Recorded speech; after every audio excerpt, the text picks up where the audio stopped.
Daniel Kinahan is expected to be extradited to Ireland within days, marking a significant moment in the country's fight against organised crime. Good morning and welcome to the Morning Brief. Today is Thursday, 6th August 2026. I'm Neil, and in the next few minutes I'll take you through the news that matters at home in Ireland, then across to Britain, and out into the wider world.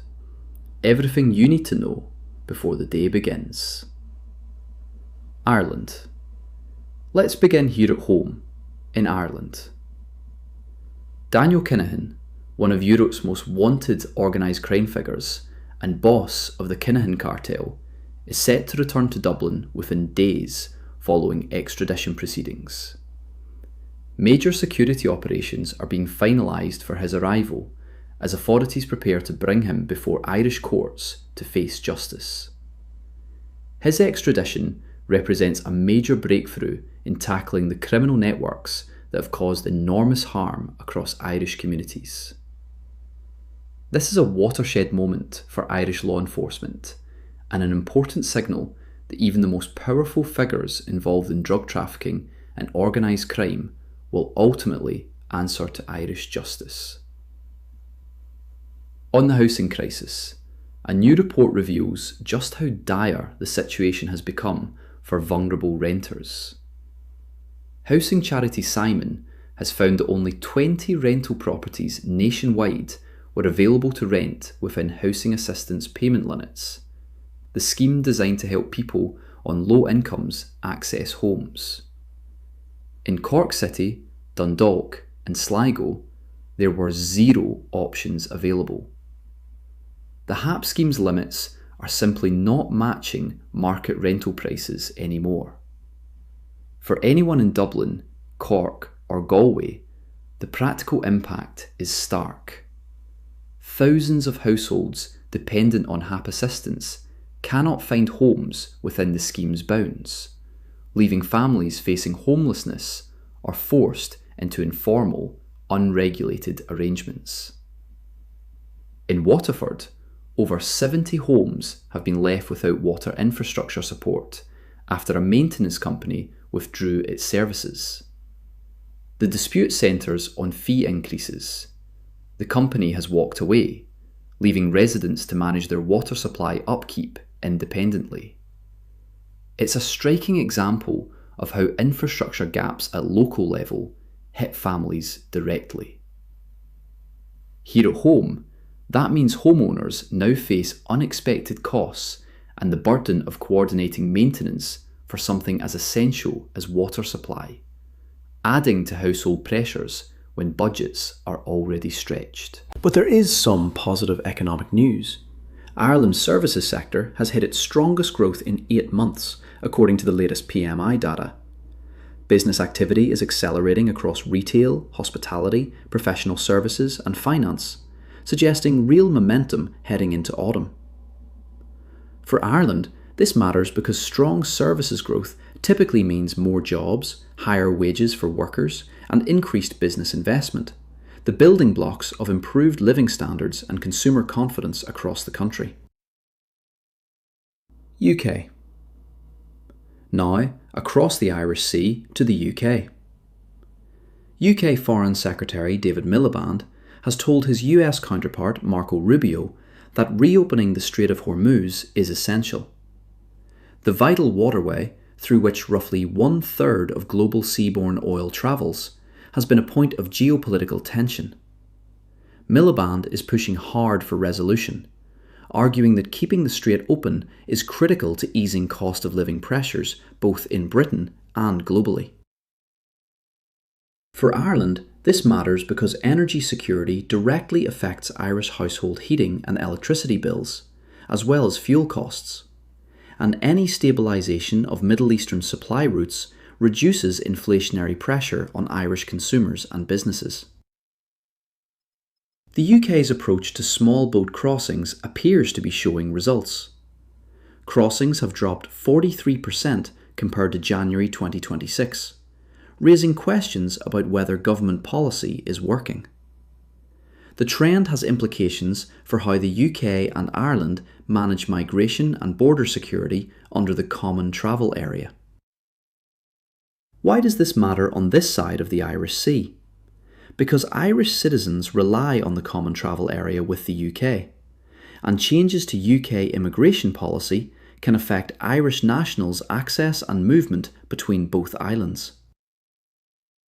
Health Secretary Yvette Cooper has warned that the NHS must prepare for intensifying summer heat pressures as climate change takes hold.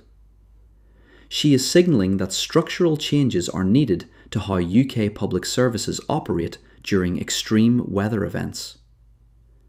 This reflects a sobering reality about the scale of climate adaptation required.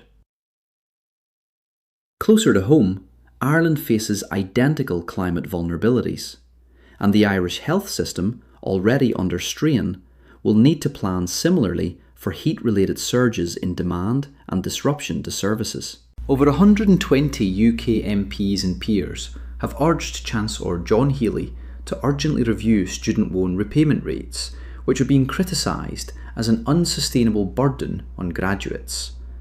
They are calling for immediate action to ease the pressure on young people trying to repay their loans while managing cost of living pressures. And the Irish angle.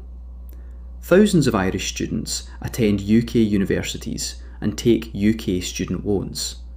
Changes to repayment terms directly affect Irish families' financial planning and decisions about whether to study in Britain or at home. World. Ukraine's air defences have been overwhelmed in a major Russian missile attack on Kiev. Residents described it as their scariest night in months, as strikes hit civilian areas, including homes.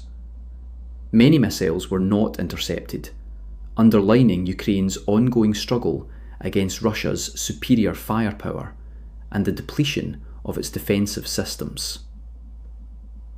For Ireland, this matters because Ireland is a strong supporter of Ukraine within the EU and has committed humanitarian aid. And the deteriorating security situation reinforces the need for sustained Western support and underscores the fragility of European stability. Global energy markets have received some potentially calming news. Iran says a deal with Oman on managing the Strait of Hormuz is in its final stages. Oil prices have already begun to slip on the announcement.